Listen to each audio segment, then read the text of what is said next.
पाकिस्तान और भारत एक बार फिर आमने सामने। T20 वर्ल्ड कप का सबसे बड़ा टाकरा न्यूयॉर्क में पाकिस्तानी वक्त के मुताबिक शाम 7:30 बजे शुरू होगा। कराची की एम्प्रेस मार्केट के तोते ने पाकिस्तान को जीत की नवीद सुना दी। फिल्म स्टार्स और मॉडल्स ने टीम से उम्मीदें बांध ली, अवाम भी पुरजोश।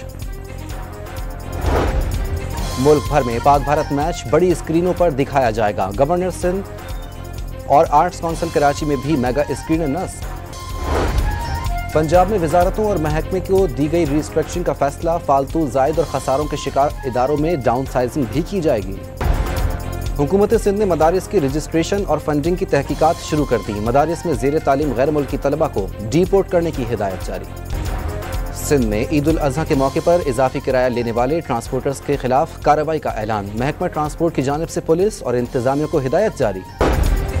साबिक गवर्नर सिंध मोहम्मद जुबैर ने लीगी क़यादत से तहफ़्फ़ुज़ात पर पार्टी छोड़ने का ऐलान कर दिया। मोहम्मद जुबैर लीगी सदर मियां नवाज शरीफ के तर्जुमान भी रहे। साबिक विफाकी वजीर असद उमर को तबीयत खराब होने पर अस्पताल मुंतकिल कर दिया गया। बरवक्त अस्पताल पहुंचाने पर सिंध रेस्क्यू सर्विसेज की तारीफ।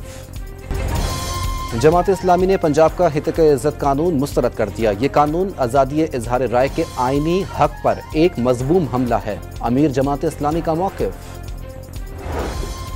बलूचिस्तान के इलाके रमदान में मकामी अफराद का एहतजाज। ईरान से आने वाले ज़ायरीन फंस गए।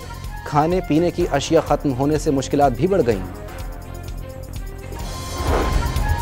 कराची में आवारा कुत्तों की भरमार से शहरियों के लिए खतरात बढ़ गए। न्यू कराची में आवारा कुत्तों ने 2 बहन भाइयों को नोच डाला। एक की हालत तशवीशनाक।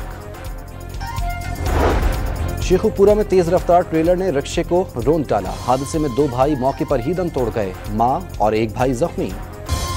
कंदकोट में इंडस हाईवे पर कार ने मोटरसाइकिल को रोंद डाला। हादसे में कार सवार बाप और बेटा जान से गए, खातून जख्मी। और बारखान और गिरदोनवा में मूसलाधार बारिश, गर्मी का जोर टूट गया। मौसम खुशगवार होने से शहरियों के चेहरे खिल उठे।